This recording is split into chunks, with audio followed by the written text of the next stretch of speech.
Hey everyone, welcome back to our channel. আবারও নিয়ে চলে এসেছি একটা দুর্দান্ত ঝিঙ্গা ভর্তার রেসিপি নিয়ে। প্রথমে ঝিঙ্গাগুলোকে উপর দিয়ে অল্প করে চোকলাগুলো ছাড়িয়ে নিচ্ছি।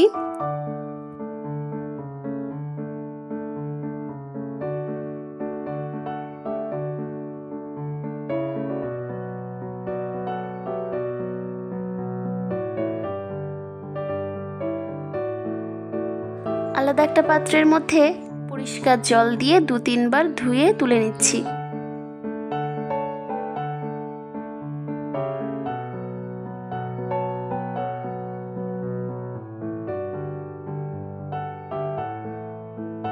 এবার এই ঝিঙ্গাগুলোকে ছোট ছোট পিস করে কেটে নিচ্ছি।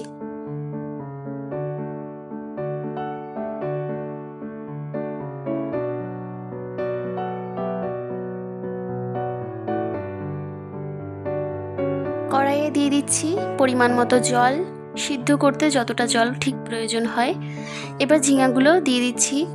10-15 মিনিট হাই ফ্লেমে এটাকে ফুটিয়ে সিদ্ধ করে নিতে হবে।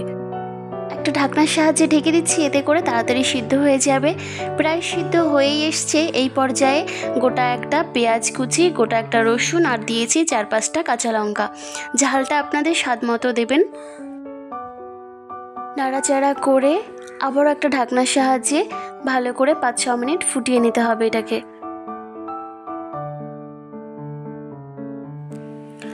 সব উপকরণ ভালো করে সিদ্ধ হয়ে গেছে। এই পর্যায়ে একটা ছাঁকনির সাহায্যে তুলে একটা মিক্সার জারের মধ্যে নিয়ে নিলাম। পেস্ট করে নিতে হবে এই সব উপকরণগুলোকে। কড়াই গরম হলে তাতে দিয়ে দিলাম সরিষার তেল। ফোড়নের জন্য দিতে হবে এখানে শুকনো লঙ্কা আর কালো জিরা, তাহলেই কিন্তু ভর্তার ফ্লেভারটা খুব ভালো আসবে। তো ভালো করে আমি ফোড়ন দিয়ে নিয়েছি। সুগন্ধ বের হলে এর মধ্যে দিয়ে দিতে হবে পেস্ট করে রাখা ঝিঙার পেস্ট। ব্যাস এই পেস্টটা দিয়ে বারবার নাড়াচাড়া করে একটু শুকালেই কিন্তু রেডি হয়ে যাবে রেসিপিটা। এত কম সময়ে এই রেসিপিটা হয়ে যায় আর খেতে এত দুর্দান্ত স্বাদ হয় যে কি বলবো। আপনারা অবশ্যই ট্রাই করে দেখবেন। এখানে স্বাদ মতো লবণ আর হাফ চামচ হলুদ দিয়ে দিলাম। এই ঝিঙা ভর্তা কিন্তু যে কোনো আলু ভর্তা বা বেগুন ভর্তাকে হার মানাবে। বিশ্বাস না হয় অবশ্যই একবার ট্রাই করে দেখবেন।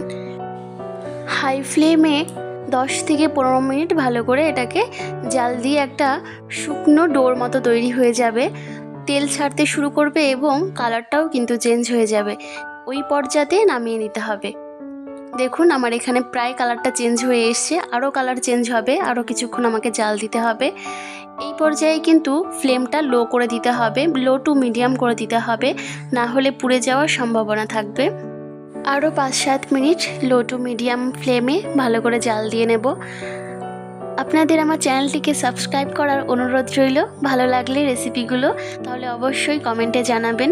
নামিয়ে নিচ্ছি। দেখুন কালারটা কি সুন্দর এসছে। খেতে কিন্তু অসাধারণ টেস্ট হয়। আপনারা অবশ্যই ট্রাই করে আমাকে কমেন্টে জানাবেন।